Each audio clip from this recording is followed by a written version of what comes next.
पिछले एपिसोड में हमने देखा था कि हाथियान को ये पता चला था कि उसके गांव के लीडर को चैन ने मार दिया है। इस वजह से तो वो बहुत ही ज्यादा गुस्सा हो जाता है कि आखिर यहाँ पर ऐसा हुआ कैसे, चैन की इतनी हिम्मत कैसे हो गई। इसलिए वो उस लीडर का बदला लेने के लिए चैन के पास चला जाता है, क्योंकि उस लीडर ने उसे बचपन से पाल कर कल्टिवेशन करना सिखाया था। और वो अपना सारा का सारा गुस्सा उतारते हुए इतना खतरनाक अटैक चैन के ऊपर कर देता है कि चैन की वहां पर जान चली जाती है और इस तरह से चैन मारा जा चुका था। तब जाकर हाथियान का थोड़ा बहुत गुस्सा वहां पर शांत होता है, जिसके बाद यहाँ से ये एपिसोड शुरू होता है। तो इस एपिसोड की शुरुआत में हाथियान बाईचैन के साथ वहां से अपने सेट की तरफ बढ़ रहा होता है, लेकिन वो वहां पर काफी ज्यादा उदास लग रहा था। बाईचैन उससे कहता है, हाथियान क्या हुआ तुम्हें, क्या तुम ठीक हो? जिस पर हाथियान कहता है, नहीं नहीं मास्टर, ऐसी कोई बात नहीं है, मैं यहाँ पर बिल्कुल ठीक हूँ, बस मैं यहाँ पर थोड़ा सा अकेला रहना चाहता था ताकि मैं आसपास के नजारे देख सकूं। लेकिन वो अंदर ही अंदर बहुत ही ज्यादा उदास होता है। इसलिए बाईचैन उससे कहता है, देखो हाथियान, अगर तुम यहाँ पर उदास हो ना तो ठीक है, तुम मेरे गले लगकर रो सकते हो, इससे तुम्हारा दिल थोड़ा हल्का हो जाएगा। मैं महसूस कर सकता हूँ कि किसी अपने को खोने का गम कैसा होता है। इसलिए हाथियान अपने मास्टर के गले लगाते हुए वहाँ पर रोना शुरू कर देता है। अब बाईचैन अपने सेट में आने के बाद उस चाबी को देख रहा होता है, जो चाबी उस लीडर ने अपने मरने के बाद उस बॉक्स के अंदर ही छोड़ दी थी, जो हाथियान को मिला था। बाईचैन को कुछ समझ नहीं आ रहा होता है कि आखिर ये चाबी किस काम आने वाली है। तब उसकी सिस्टम उसे बताती है, ये सिर्फ एक चाबी है, ऐसी आपको 5 और चाबी ढूंढनी पड़ेगी, जिसके बाद आपका मिशन स्टार्ट होगा। वो मिशन बहुत ही ज्यादा खतरनाक और पावरफुल होने वाला है। आपने अगर 5 चाबी को कलेक्ट करते हुए उस मिशन को पूरा कर लिया तो उसके बाद आप अपने रियल वर्ल्ड के अंदर जा पाएंगे। बाईचैन की ये सुनकर तो लॉटरी निकल जाती है, क्या तुम सच कह रही हो, मैं इसके बाद अपने रियल वर्ल्ड के अंदर जा पाऊंगा बस इस चाबी को कलेक्ट करने की वजह से? देखो मेरे पास एक चाबी तो आ ही गई, बस 4 और ढूंढनी है। इसलिए वो तुरंत अपनी सिस्टम से कह देता है कि चलो जल्दी से इस मिशन को स्टार्ट करो, मैं अभी यहाँ पर 4 और चाबियों को ढूंढने की कोशिश करूंगा। तो वहीं बाकी सारे डिसाइपल भी वहां से आगे बढ़े होते हैं, जहाँ उन्हें आसपास का नजारा बहुत ही ज्यादा सुंदर दिखाई दे रहा था। तभी वहां पर एक उड़ते हुए बर्ड आ जाती है, जिसे तो सीधा जिंगर गला दबाते हुए पकड़ लेती है। सभी से कह रही होती है वो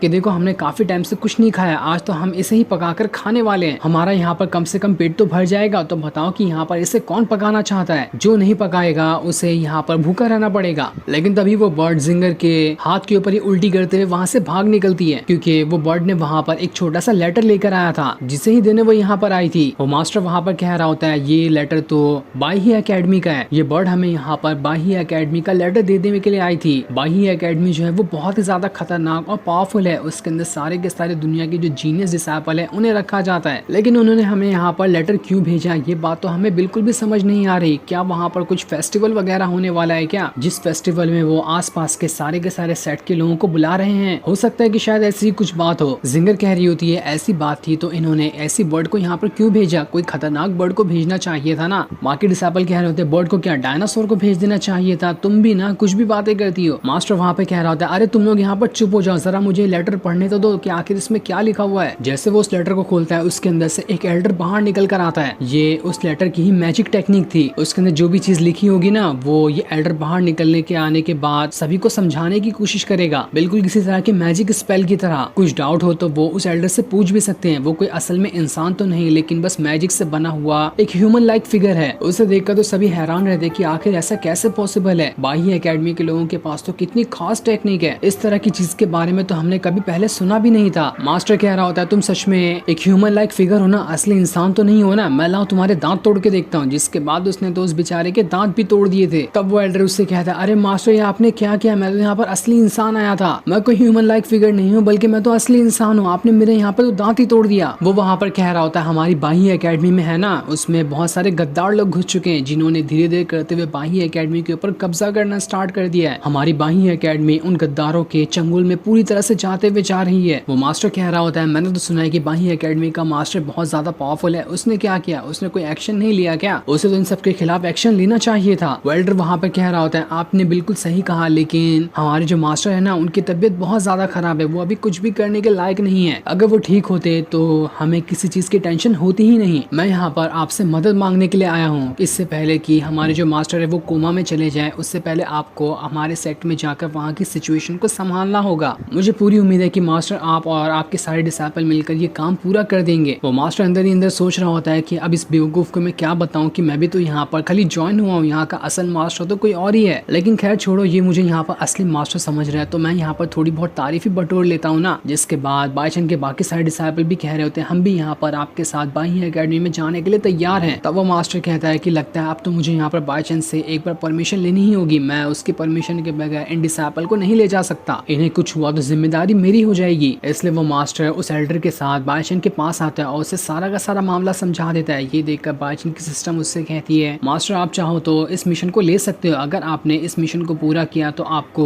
3 बहुत ही ज्यादा पावरफुल स्पेशल कार्ड मिलेंगे, जिनका इस्तेमाल करते हुए आप बड़े से बड़े दुश्मनों को चुटकियां बजाते हुए खत्म कर सकते हो। तो बताओ क्या मैं ये मिशन आपके लिए एक्सेप्ट कर दूं या फिर आप इसे रिजेक्ट करते हैं। पर अगर इस मिशन को एक्सेप्ट करने के बाद आपने यहाँ पर इस मिशन को पूरा नहीं कर पाया तो इसका अंजाम हाउतियान को भुगतना पड़ेगा। वो काफी टाइम के लिए ऐसे ही उदास मन से बैठा रहेगा, वो ना ठीक से कल्टीवेशन कर पाएगा ना किसी और चीज में ध्यान दे पाएगा। तो बताओ कि आपको ये मिशन पूरा करना है या फिर नहीं करना है। ये सुनकर बाय चांस जो होता है वो इस मिशन को एक्सेप्ट करने के लिए तैयार हो जाता है। इसलिए वो उन दोनों मास्टर एल्डर से कहता है ठीक है चलो यहाँ से बाही एकेडमी। जो सुनकर तो वो दोनों एकदम ज्यादा खुश हो जाते हैं कि चलो यहाँ पर बाय चांस मास्टर तो इतनी आसानी के साथ मान गए। बाय चांस वहाँ पर उनसे पूछ रहा होता है क्या तुम लोग मुझे बाही एकेडमी के बारे में थोड़ी और डिटेल दे सकते हो, जिस पर वो मास्टर कह रहा होता है हेड मास्टर मैं भी बाही एकेडमी से होकर आ चुका हूँ, जहाँ तक कि मुझे पता है कि बाही एकेडमी को एक बहुत ही पुराने इमॉर्टल ने बनाया था करीब 10,000 साल पहले। 10,000 साल से एकेडमी अच्छे से चलती हुई आ रही थी, लेकिन अब यहाँ पर एकेडमी के अंदर काफी सारी उथल पुथल हो चुकी है। जिस पर बाय चांस कह रहा होता है अगर ऐसी बात है तो ठीक है, हम यहाँ पर सबसे पहले दुश्मनों को वहाँ से बाहर निकालेंगे ताकि एकेडमी पहले जैसी हो सके। बाय चांस वहाँ पर हाउतियान और मोमू से कह रहा होता है देखो तुम दोनों अंदर जाओ और वहाँ से बाही एकेडमी के जो दुश्मन है ना उनके बारे में कुछ जानकारी निकाल के लाओ कि आखिर वो कैसे हैं और उनकी कमजोरी वगैरह क्या है और असल में उन लोगों का जो लीडर है वो कौन है, ये सारी जानकारी मुझे लाकर तुम दे दो। इसके बाद बाय चांस प्रिंस और लोली से कह रहा होता है तुम दोनों यहाँ पर इस बोर्ड के अंदर ही रुकना, जब हमें जरूरत पड़ेगी ना तो एज अ बैकअप तुम लोगों को आना है, उससे पहले तुम लोगों को नहीं आना है। जिस पर वो दोनों भी मान जाते हैं। जिसके बाद बाय चांस वहाँ से बाही एकेडमी की तरफ अपना सफर शुरू कर देता है। अब वो मास्टर और एल्डर दोनों बाही एकेडमी के मेन मास्टर के पास आ चुके थे। उसे देखकर तो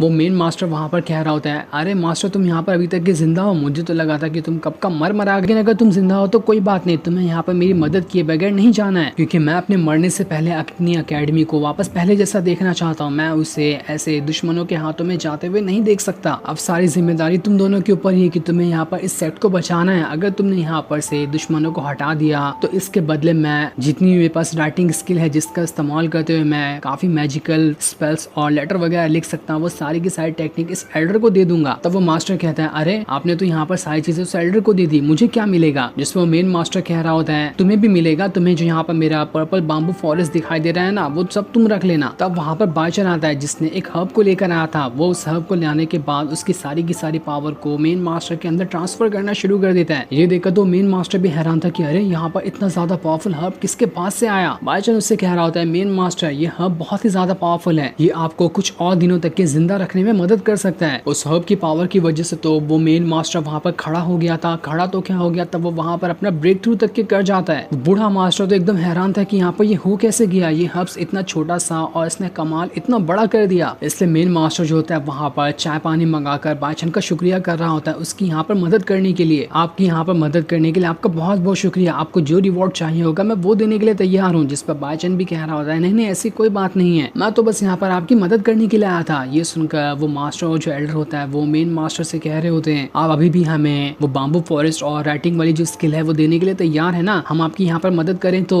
जिस पर मेन मास्टर कह रहा होता है देखो यहाँ पर मेरी सबसे बड़ी मदद तो इस बाय चांस ने की है, वो जो मांगेगा मैं उसे दूंगा, तुम लोगों का बाद में सोचा जाएगा कि मैं तुम्हें क्या देता हूँ क्या नहीं। वैसे भी मेरे सेट की ज्यादा चीजें तो अच्छे पावरफुल कल्टीवेटर लोगों के लिए है, वो कमजोर लोगों के लिए तो बिल्कुल भी नहीं है। और तुम लोग ठहरे बिल्कुल नल्ले आदमी लोग, तुम लोग मेरी पावरफुल स्किल लेकर क्या ही करोगे, इसलिए तुम लोगों को तो मैं कुछ भी नहीं देने वाला। जिस पर वो मास्टर एल्डर कह रहे होते हैं आपने ऐसा क्यों किया, आपने तो हमसे वादा किया था ना कि आप ये सारी चीजें हमें देंगे, आप हमारे साथ अब ऐसे गद्दारी नहीं कर सकते। लेकिन तब भी मेन मास्टर वहाँ पर कुछ भी उन्हें देने के लिए तैयार नहीं होता। जिसके बाद वो बाय चांस को बता रहा होता है कि देखो हमारे सेट में करीब करीब जितने भी लोग हैं ना उनमें से 30% लोग जो हैं वो जासूस हैं, जो हमारे एकेडमी और सेट की जासूसी करते हैं, उन्हीं की वजह से हमारा सेट बर्बाद होते जा रहा है। तब दूसरा मास्टर कहता है नहीं ऐसी बात नहीं है, बल्कि 30% ही हमारे लोग हैं, बल्कि 70% जासूस लोग हैं, इतने ज्यादा जासूस हमारे सेट के अंदर भर चुके हैं, तो अब आप ही बताओ कि हमारा सेट अब कैसे बच पाएगा। जो सुनकर तो बाय चांस भी हैरान रह जाता है कि तो बड़ी अजीब एकेडमी है, यहाँ पर तो खाली जासूस ही भरे हुए हैं, 70% जासूसों का मैं कैसे मुकाबला कर पाऊंगा, ये तो बड़ी खतरनाक चीज मुझे लग रही है। लेकिन कैसे भी करके मैंने इस मिशन को एक्सेप्ट किया है तो इसे तो पूरा करना ही पड़ेगा। मेन मास्टर वहाँ पर कह रहा होता है चाहे कुछ भी क्यों ना हो जाए हम हमारी एकेडमी को दुश्मनों के हाथों नहीं लगने लगने दे सकते हैं। माना कि हमारी तादाद कम है, लेकिन हम यहाँ पर अपनी जान की बाजी लगा देंगे ताकि हम दुश्मनों का मुकाबला कर सकें। एक छोटी सी दवा भी तो इतने बड़े इंसान को ठीक कर देती है ना। उसी तरह से हम थोड़े बहुत लोग होकर ही ज्यादातर लोगों का मुकाबला करते हुए सभी दुश्मनों का खेल खत्म कर देंगे। लेकिन उसके लिए हमें एक बहुत ही बढ़िया वाला प्लान बनाना पड़ेगा। हमें लगता है कि दुश्मनों को ऐसा लग रहा है कि हमारे जो मेन मास्टर है वो मारे जा चुके हैं बीमार होने की वजह से, लेकिन हमें इसी चीज का एक फायदा उठाना चाहिए और बढ़िया बढ़िया प्लान बनाते हुए सारे दुश्मनों को फंसाना होगा। उसके बाद तो हो सकता है कि हम आसानी के साथ सभी दुश्मनों का खेल खत्म कर सकें, जिस पर सारे के सारे लोग मान जाते हैं और वो लोग वहाँ पर प्लान बनाना शुरू कर देते हैं। जो सीन दिखाते ही ये एपिसोड यहीं पर एंड हो जाता है। Thanks for